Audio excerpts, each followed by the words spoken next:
greatness is to inspire the people next to you.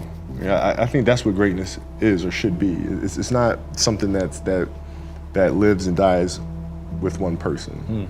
It's how can you inspire a person to then in turn inspire another person that then inspires another person.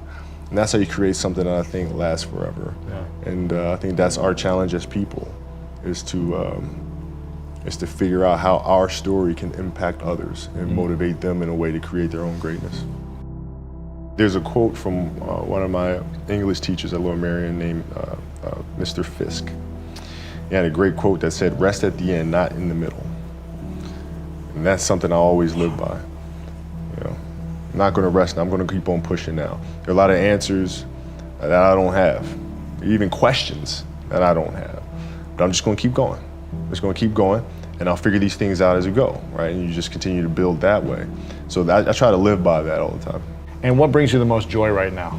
Being with my family. Really? That is the most fun. It's just, you know, it's hanging out with them all summer, being able to like do things that I ordinarily couldn't do. Yeah. Because of training, because of season and stuff like that. So being around them and watching Bianca grow up, because there are a lot of things that I miss with Natalia and Gianna because I was playing. So being there every day with them is so much fun, man. So it brings me the most joy. What does love feel like?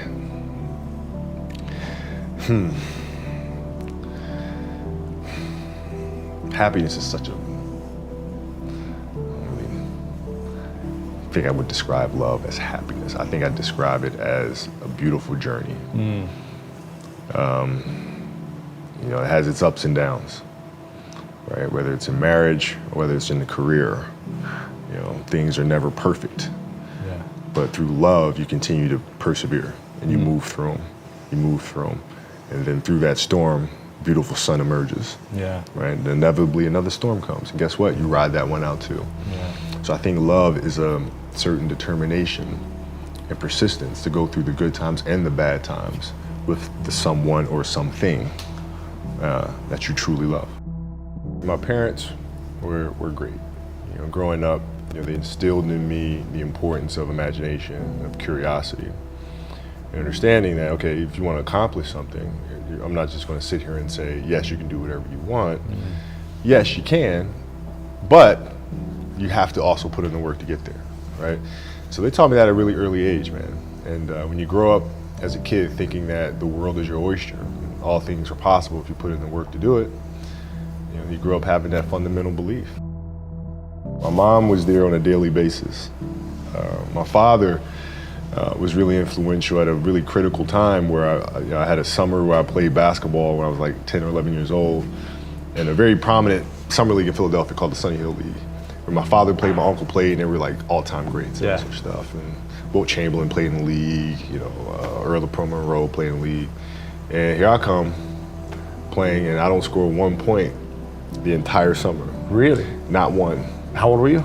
11, 10, 11. And you're playing against other 10, 11-year-olds? Or and you didn't score once? Not one. Were you in the game? I was in the game. How'd you not score? Because I was terrible. Really? Yeah.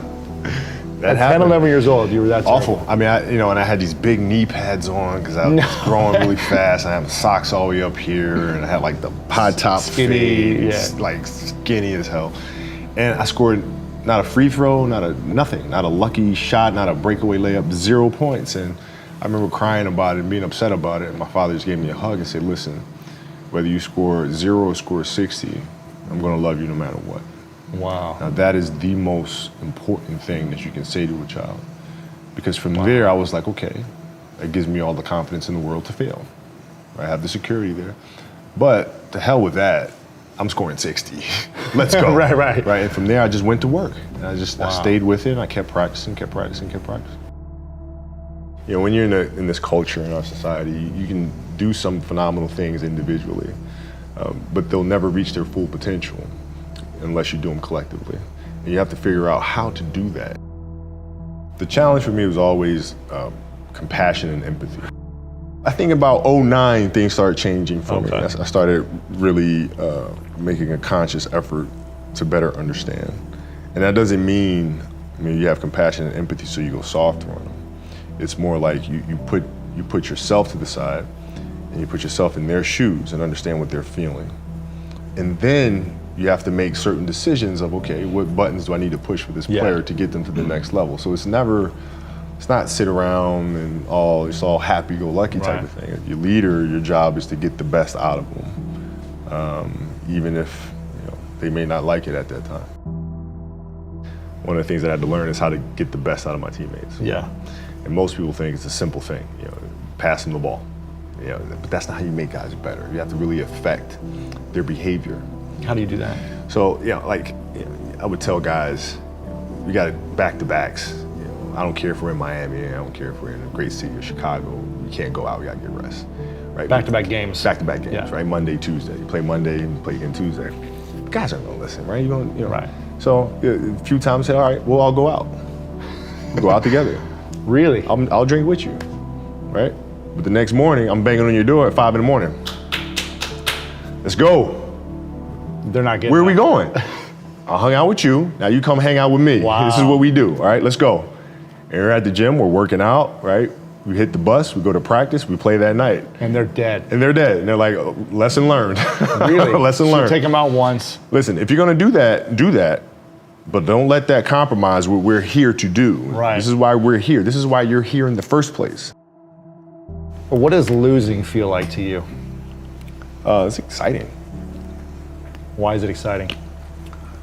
Because it means you have different ways to get better. There's certain things that you can figure out that you can take advantage of, right? Certain weaknesses that were exposed that you need to shore up, right? So it was exciting. I mean, it sucks to lose, Right.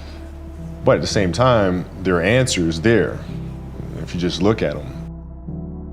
I'll give you an example. So Katie Lou Samuelson is one of the best college basketball players in the country. She plays at UConn. She's going to be a senior. And they just had a really tough season last year where they lost to Notre Dame in the final. And so I asked her, I said, have you watched the Notre Dame game?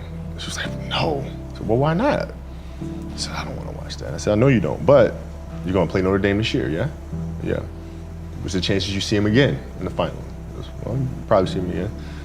I said, well, you can't show up and play them without knowing why you lost that one, right? So, the mistakes that you've made in that game, you have to do the hard stuff and watch that game and study that game to not make those mistakes over and over again just because you weren't brave enough to face it. So she came down to the office. I brought her down to the office and we sat down, we watched that game together. Wow. Right? And you gotta deal with Face it. it. You gotta deal with it. Face it, learn from it. When you play for 20 years, I played for 20 years, you reach a certain level, you're like, okay, wait a minute, I have to start again at the base of a mountain and try to climb the top of this mountain. First of all, what mountain am I climbing? I don't even know, like, what the hell am I gonna be doing? And it's very scary. It's very scary. Even for you? Oh, absolutely. Wow. Absolutely. And the thing that helped me actually was hurting my Achilles, because that forced me to sit there and say, okay, the day could be today that your career is over. Now what do?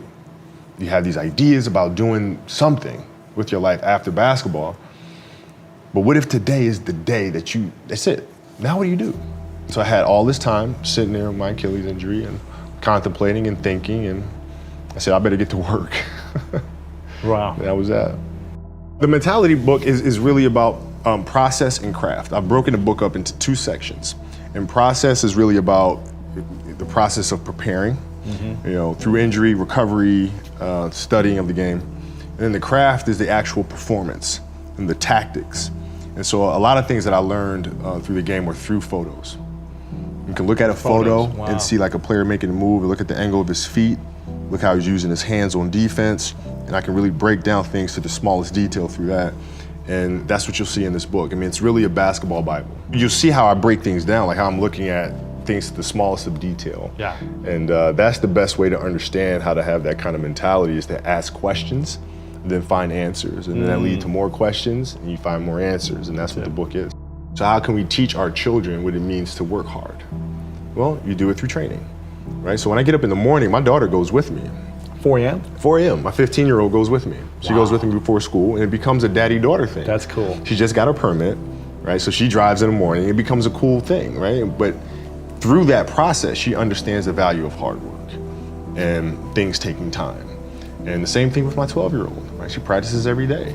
Right. And so it's through those behaviors is where I find the motivation to do it.